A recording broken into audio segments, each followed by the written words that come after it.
Shout out to the OG Angelo, Angelo's Club for 30 plus years.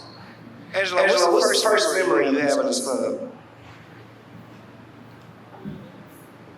Well, I just want to make a quick correction, right? I want to first salute, Earthquake. Earthquake is the original owner of Uptown Comedy Corner. So the 30-year history goes, that first set of Uptown goes to the infamous Earthquake. And I always like to salute him and pay homage to the brother because he created a legacy. And he's had the advantage of picking up from where he left off. So shout out to Earthquake. What's your fondest memory with Earthquake? You know what? We have so many memories over the years, right? But I would say the fondest one is just when I first met him because it was just a casual conversation. We had a Club 112 out front, and Quake said, "Man, come to my new club. I just opened up. And just so happened to live right across the street from there." And I came up to visit. That night he said, "Man, I want you to run my security," because I was an Atlanta police officer at the time. And that was how we met, man. And we just had so many different memories over the years, so many different conversations. He's put me up on a lot of game.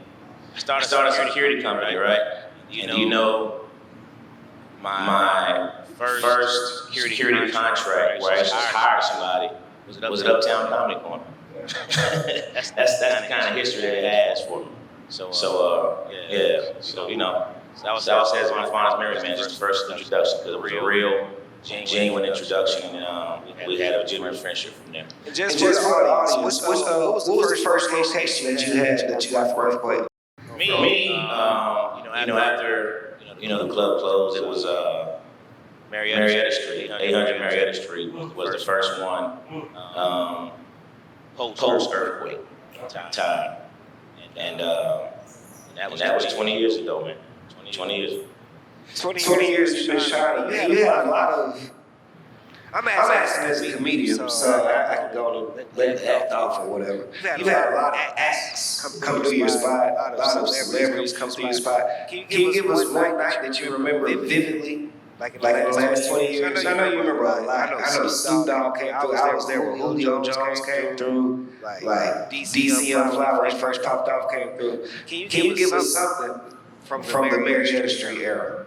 For the people who don't know, because you've been through a lot of spots. Angelo, you've been doing this for a long time, man. And the black community appreciates what you've done for black comedians, bro. Because there's only so many spots we can go to. And when we narrow it down, Uptown is always one of those spots. So can you just give us one of those nights that you remember from your perspective? So that's a good question, bro, because it's been so many. Thousands. We just talk about it. You ain't got to talk about thousands. Like what? You ain't got to talk about expense guys. Go ahead.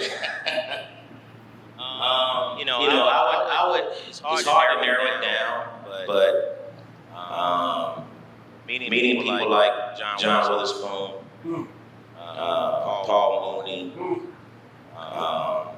Dick Gregory. Man. They came to shut your spot. They came to shut it. Dick Gregory. I'm sorry. I don't mean to intervene. But you remember Dick Gregory came with a whole binder of notes. Like he came up just to spit stuff. And shout out to DJ who's there DJing at the same time. Paul Mooney opened up for Dick Gregory. Beautiful. So and that's why one of my fond memory, bro, is a crazy thought, right? One of my fondest memories is getting cussed out by Dick Gregory. What was the situation? Please. Give me cussed out until you was cussed out. He cursed me out in the bathroom before he went on stage. I'm gonna tell you how simple it was. Dick Gregory on a table and a chair brought on stage. And I asked Dick Gregory, I said, "Mr. Gregory, do you want a table and chair before you get on? Or do you want it, as you're on stage?" And man, he cussed me out like nobody's business. Where did you want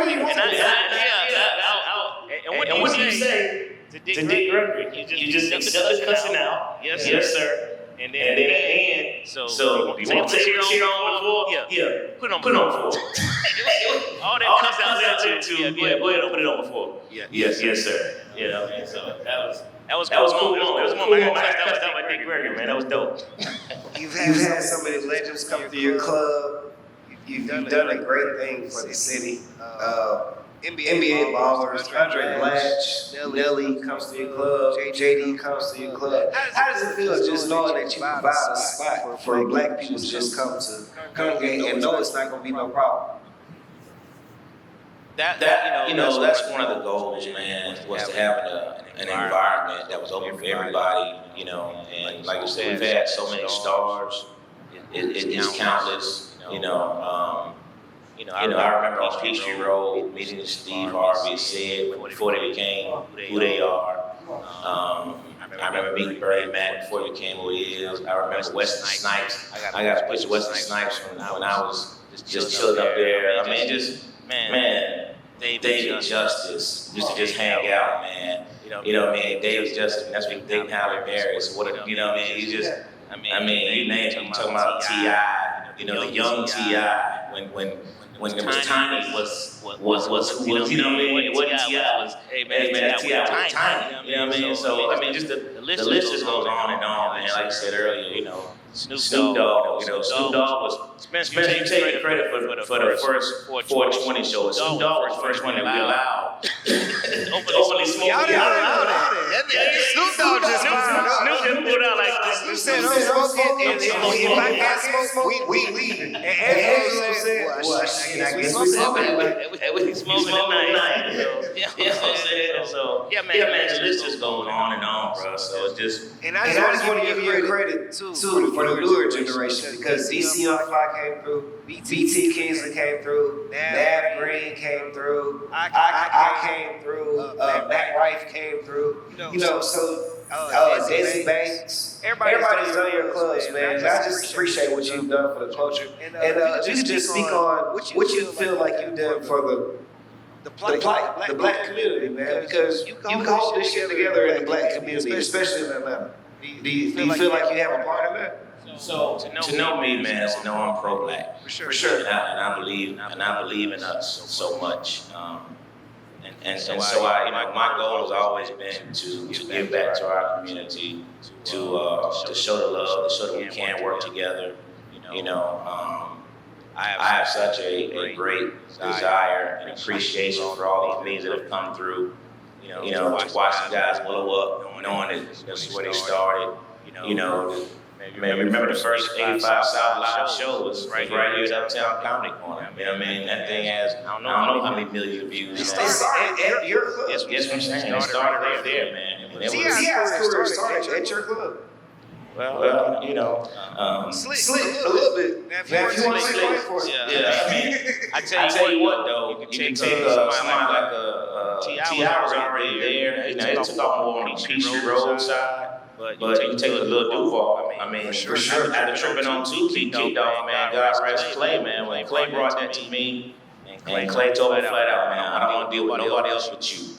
You know, and that's how tripping on 2 started, man. That was like the night in the ATL. You know what I mean? Shout out to Legends. Now, there's a rumor. Now, this was before my time. There's a rumor that they had certain burgers and food items named after comedians during that time. Maybe Ed Love to assist this. They said they had like the Duval burger or the Bruce burger. Am I making this up? There was a time, you know, my partner in creative started coming up with some of those things, and we kind of brought that over here as well. Yeah, there was a time, man. But I'm gonna tell you another person, man. He's in the building right now, man. Shout out my boy Low Ball, right? You know, when we talking about legends, talking about some moments in the club. I remember they were telling me, man, they're doing Lil Baller's birthday.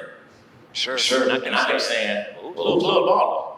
Then I walked to the club. That place was packed wall to wall. It was who in the building. So my question was, man, who is Lil Lord? I need to meet this dude. We had some dealings over at the old club when they came in, and we had a security contract there, but I didn't really deal with them. So that was the first time really having a full-blown conversation. Now we go get down, and I say, bro, you patch this joint out, man. So yeah, shout out to my boy Bob. Shout out to him, man. Is it shout out to all the comedians you put on? Is it anybody that you feel like was your house host that you want to shout out or anything like that? Like anybody that hosts Friday through Sunday that you want to shout out? I mean, we just have so many, and there's so many that are still rocking, man. But if I had to shout out somebody, it would be his title, the greatest host alive. And that's my boy Nard hosting, man. Nard was the greatest host alive. Shout out Nard hosting. Nard would do on the stage, man, was just incredible. It didn't matter the crowd. It didn't matter who they. I mean, he could take any flow. And I miss our conversations. Sunday night, Nard would come ask for his money. I'd be like, dude, why you bet for your money when you ain't going nowhere? Man, I'm about to leave right now. 2 hours later, he's still in my office. He's still chopping it up. You know what I mean? And same with my boy Clay, man. We had those kind of conversations, man. Those Sunday nights were just really cool, hanging out with guys like that, man. And I miss the Tyler Craigs and the Dirty Souths. Big Rome, man, never got his true respect. But Big Rome was a dynamite comedian, man. I remember Big Rome was driving taxi cabs on Peachtree Road. He pull up in a taxi cab, run up stage, 10 minutes, get back in the cab, go back to work. Yeah, man, it's been a host of them, man. My boy Marcus Combs, man, and there's just been so many, man. So just great memories, brother. And I want to say on the record, for anybody that talks crazy about Uptown, anybody who says anything, Angelo is one of the, not even one of, he's the only black owner of a comedy club that gives comedians a chance. Like it just gives us an opportunity, bro. And we appreciate that. Angelo, you've been giving me a chance since 2013. Folks wouldn't even let me in the club. But you know who used to have him, though. And I used to tell him, but go get low, bro. Like, he'll let me in, bro. And I appreciate you from the bottom of my heart. And I don't know if you want to, because there's been things on Facebook or anything you want to address or anything like that, anything you want to say to those people. Like, who talk crazy about you, because you already know I'm going to go for you. Like, I'll shoot. But if you want to handle it a different way and say something, the floor is yours, actually. Well, Don't believe the hype. Come on, man. They know what's happening with us. Low been with us for 30 years, but go ahead, Lo. Yeah, man. As people have heard, we're here in Hapeville for the last night. We're closing the doors here in Hapeville.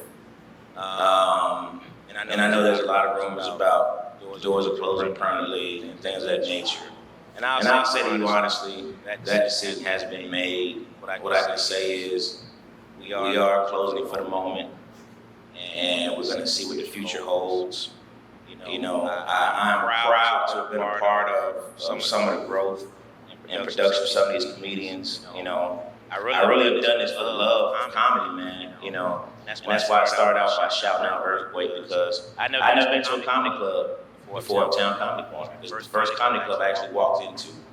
And I literally fell in love with comedy. I always loved Richard Pryor, I always loved Eddie Murphy, I always loved comedy, but never in this kind of format. And I fell in love with it, man. And I would never imagine 30 years later, we still have these conversations. And it's been a dope experience. I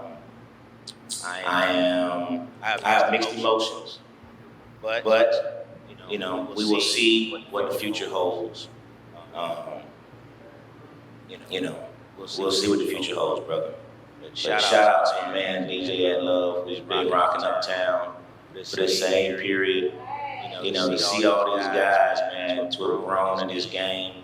And shout out to my man Spencer Mills on the mic. To see these guys grow from where they started to where they are now, become absolute comedy beasts and go on any stage in the country, man. And it's dope to watch it. And that's what I do it for. I do it for the love of comedy. You know, there's a lot of things that changed in the comedy world over the years, especially from the comedy club standpoint. You know, we have a situation where because of some social media issues, what have you, being funny is not as important to the masses when it comes to comedy clubs. It's about your followers and things of that nature. And it's an unfortunate thing because it affects the comedy club, you know. And people ask me, hey, when's the next big comedian come out? I hate that question. I tell them all the time, man, you worried about the next big, these big comedians, but you're missing some of the best talent in America. And they've come through these doors. And we have guys, man, they may not be playing State Farm, but I tell you what, they can rock State Farm. They get the opportunity. And that's what I do it for, man. I just love this comedy world, and we'll see if there's another chance to put Uptown back on the map. We appreciate you for everything you did, Angelo. We love you, bro. We appreciate Uptown Comedy Corner. 30 years of service. God bless you, brother. Everything you done for my career. I can't thank you enough. I mean, she's clapping in the back, but let her clap, bro, because my heart is clapping for this nigga, bro. He's one of the real ones, bro. Love to you, Angelo. I don't know how to close this out, but I love you, bro. Real shit, bro. It's all love, brother. Let me just say, man, like I said earlier, the environment of comedy has changed. Landlords don't worry about anything else but the rent. And so, you have to figure out what environment you want. And there's been a lot of hate on us. There's been a lot of hate on Uptown Comedy Corner. There's been a lot of hate on my name. And it makes this thing unfortunate. But anybody that knows me and knows how we represented Uptown, there's nobody out there that can say we treated them unfairly. And I hate those rumors are out there, but just know, man, that if and when it comes back, we're coming back full blast. As far as the landlord situation, I heard you mention it. Is there anything you want to clear out with that? Not really. It's just what it is. It's just what it is. And it's not just, the economy is what it is. And people come out the way they come out. So there's nothing really clear up. Just a matter of saying, the comedy atmosphere, I hope gets back to real comedy. Our comedians who made it recognize that because you've made it, if you forget where you came from, and you don't do the necessary things to keep those black comedy clubs open, this is why, there's only a few, maybe 3, 4 left in the entire United States, because the comedians who make it feel like they've outgrown the comedy clubs, and it's an unfortunate thing because I've said before, man, it's 52 weeks in a year. If you can't get one of those weekends to a black comedy club, shame on you. Hey, and I know you took that for earthquake. I know that bar. I heard that bar before. Angelo, we appreciate you. We appreciate the love you've shown for all comedians, not just black comedians, all comedians through Atlanta, all comedians through Georgia. Appreciate Uptown Comedy Corner. Appreciate DJ and Love. Baller, you've been booking comedians for a long motherfucking time. Hey, What? I just want to say, this is DJ and Love. I just want to say to all, and I'm proud to all my comedians that's doing their thing right now. But do remember, everybody got their time. So when your time is up, just remember who started you and where you started at. You may have started in the city, but you had your really mark at Uptown Comedy Corner. We started all y'all. But we'll come back with open hands. We'll welcome y'all back. Enjoy the ride. And that's comedian DJ and Love. Angelo, we appreciate this. We appreciate this opportunity to be able to sit down and talk with you. Is there anything else you want to get off your chest, or anything you want to say before we disperse? No, just thank you to all the fans of Uptown, the fans of comedy in general. Really, truly appreciate all the support that people have given over the years. Man, we have true Uptown Comedy Corner fans, man, and we've had just a few couples this past weekend talk about this was their date night every month. We had a couple, so they drive from Alabama once a month for date night at Uptown Comedy Corner, man. And those things really do the heart justice, you know what I mean? Because you know you're doing it for the right reasons. So I salute you fans, we appreciate you. Stay tuned. Thank you, Angelo. We love you, bro. Next time, check in next time, man.